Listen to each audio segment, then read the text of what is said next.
Whenever a group of people get together to create a spelling bee list, they're not really trying to create a list of words that are almost impossible to spell. They're trying to create a list where you have to know something about the spelling rules in order to keep from making mistakes. And once you learn the spelling rules, they like to throw in some traps here and there, usually exceptions to the spelling rules, so that they can knock a few of the spellers out and move a little quicker on to the champion of the spelling bee. I've found a couple of those and pointed them out to you as we went along. Some of them are not too difficult, just some minor exceptions to the spelling rules, things that you can memorize. But I've picked out a few here that I find a little bit troubling, so I'm going to explain to you what's going on so that you will not be trapped by these special words. The first two words both end in berg. It's B-U-R-G, berg, and B-E-R-G, berg. That's because in English we say the U-R and the E-R exactly the same way, so this is berg and berg. In German it's not so difficult because in German the U makes the U sound, so Germans would say Burg, and the E makes the A sound, so Germans would say Berg. Burg and Berg do not sound the same, so Germans aren't going to have any trouble spelling it, but we Americans make it difficult. So I'm going to explain what these words mean, and then you may understand why they're spelled differently. The first one is Hamburg.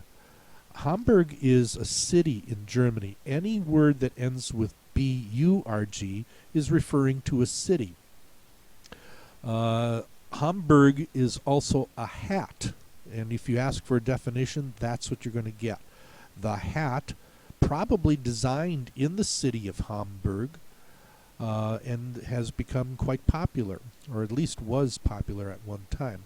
So if you get the word Hamburg and you ask for alternate pronunciations, you might not hear much of a difference, but if you ask for a definition, then he's going to say it's a hat, and you can think to yourself, a hat was invented in the city, and a city is spelled B-U-R-G.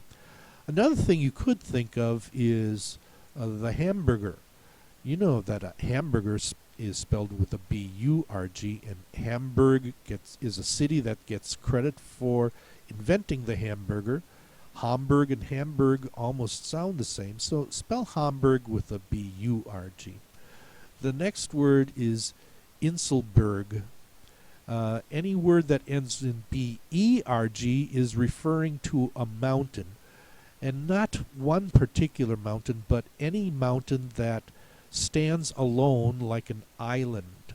So Insel or Insel is an island in German, and Berg is a mountain, so it's a mountain that stands all by itself. You can see here an example of an Inselberg. There's might be some mountains way in the background, but pretty much this is a mountain that just pops out of the ground like an island popping out of the ocean, an Inselberg. And if that doesn't help you, then maybe you can think of iceberg, which is a mountain made out of ice, and it's spelled with a I-C-E-B-E-R-G, or iceberg lettuce, which is named after the iceberg. Okay, the next one is the L-E spelling in a German word. L-E is an English spelling.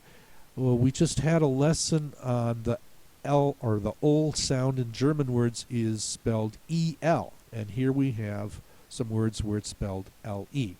This is Kringle. This is prattle. Prattle means childish baby talk. This is noodle. I think you may know how to spell noodle. It's spelled very similarly to poodle. I'm not sure if poodle is on the list, but I just added it here as a good example. These actually have been Americanized spellings. That's what I could figure out. Kringle in German is very much follows the rules. K-R-I-N-G-E-L. So the spelling was changed for some reason.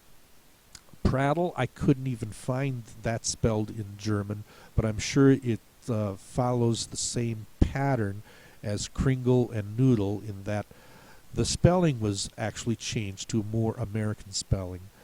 Noodle in German is very much follows the rules. N-U-D-E-L, where the oo sound is made with the letter U, not the double O as in English. The same is true of poodle. The oo sound is made with a U, not a double O. And the German word is Pudelhund. Another German dog is the poodle. We sometimes think that's a French dog, but actually it's another one of the German dogs. And these two words down here, the last two, I find very troubling because you have the oo sound spelled correctly with a U, but here we have the oo sound that's spelled like oi. I mentioned it before, and all I can say is that streusel, S-T-R-E-U-S-E-L, is an Americanized pronunciation because the German pronunciation maybe is too difficult to say. If you ask for a definition, you're going to find that both are things that you can eat. Baked goods. This is strudel. Looks more like an apple pie that's been rolled up. It's very moist, very fruity. And this is a streusel, which is more like a fluffy cake with a crunchy crumb topping on top of it. But I looked up the German pronunciation for streusel, and they actually pronounce it streusel. So if you ask, are there any alternate pronunciations, he should give you that one. He should say streusel, and then you should say, bingo, now I know that it's EU and not just a U as in strudel. I hope that helps you, and this would be my final video then on teaching you spelling of German words. Auf Wiedersehen.